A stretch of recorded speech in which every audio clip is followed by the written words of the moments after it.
এখন আছি সঙ্গীতজ্ঞ শচীন দেব বর্মনের পৈতৃক বাড়িতে কুমিল্লাতে।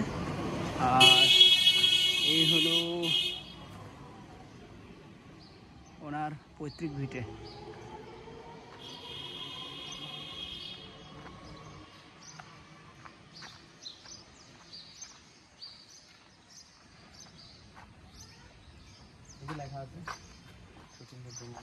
আর ওনার যে কালজয়ী গান, যার জন্য ওনাকে সবাই চেনে এবং চিরতরে ইনি স্মরণীয় হয়ে থাকবেন।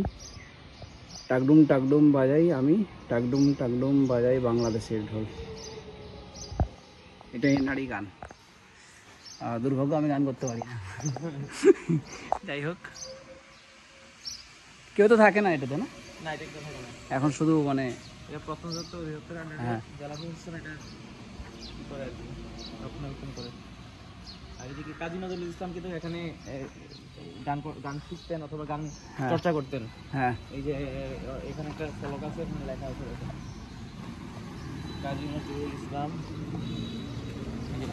এই ভবনে মহারাজ কুমার নবদ্বীপ চন্দ্র দেব বর্মন, এই ভবনে মহারাজ কুমার নবদ্বীপ চন্দ্র দেব বর্মনের বাহাদুরের রাজবাড়ি 1922 সালে কবি কাজী নজরুল ইসলাম কুমার শচীন্দ্র দেব বর্মনের সঙ্গে বসিয়া সঙ্গীত চর্চা করিতেন।